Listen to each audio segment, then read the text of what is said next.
हल्दूचौड़ में मानवीय गुणों की अद्भुत मिसाल के रूप में अपनी अलग पहचान बना चुके समाज सेवी शुभम अंडोला ने परोपकार की दिशा में एक और सुंदर कदम बढ़ाते हुए प्रसिद्ध समाज सेवी हेमंत गौनिया की फेसबुक पोस्ट को देखकर अपने सुपुत्र दक्ष के हाथों से 11,000 रुपए की धनराशि सहित भोजन के लिए अनाज प्रदान किया।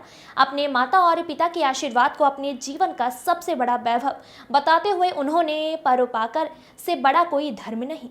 यहाँ बताते चले, मोटा हल्दू पड़लीपुर निवासी राधाकृष्ण पाठक विगत दिवस घर में खाना बनाते समय आग की चपेट में आकर झुलस गए थे।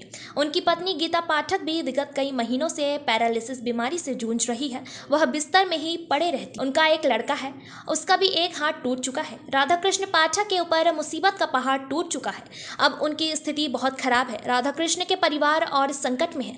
समाज सेवी हेमंत गोनिया की सूचना पर शुभम अंडोला का हृदय दया से द्रवित हो गया। उन्होंने श्री राधाकृष्ण पाठक जी के घर पहुंचकर बेटे दक्ष के हाथों से 11,000 नगद और 25 किलो आटा, 25 किलो चावल उनको अपनी farm Heera and TR supplier की ओर से सेवा भेंट की और उनका आशीर्वाद लिया। गौरतलब है कि हल्दूचौड़ क्षेत्र के निवासी सामाजिक कार्यकर्ता शुभम अंडोला मानवीय गुणों की अद्भुत मिसाल है। लोक कल्याण के कार्यों में निरंतर संलग्न रहने वाले शुभम शुभ कर्मों की सुंदर आभा अपने आचरण में समेटे हुए हैं।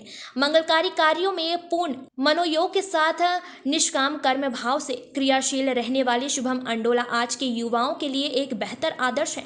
कर्मशीलता की धारा के साथ लोक कल्याण को समर्पित रहने वाले मधुर सरल हृदय कर्मशील प्राकृतिक के धनी अपना जीवन ईमानदारी से अर्पण करने वाले शुभम निर्मल हृदय और सादगी की मिसाल के रूप में पहचाने जाते हैं।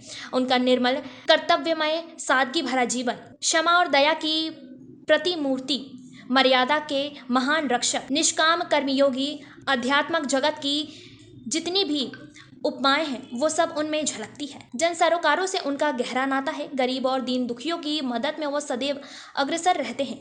वो पर्वतीय हितों के सजग प्रहारी भी हैं। पर्वतीय संस्कृति के प्रचार प्रसार में उनका बेहतर योगदान रहता है। उनके हृदय पर धर्म और अध्यात्म का वास साफ झलकता है। ईमानदारी पूर्वक दायित्वों को निभाने में विश्वास रखने वाले शुभम अंडोला मानवीय मूल्यों के संरक्षक में सदैव तत्पर रहते हैं। रमाकांत पंथ की रिपोर्ट।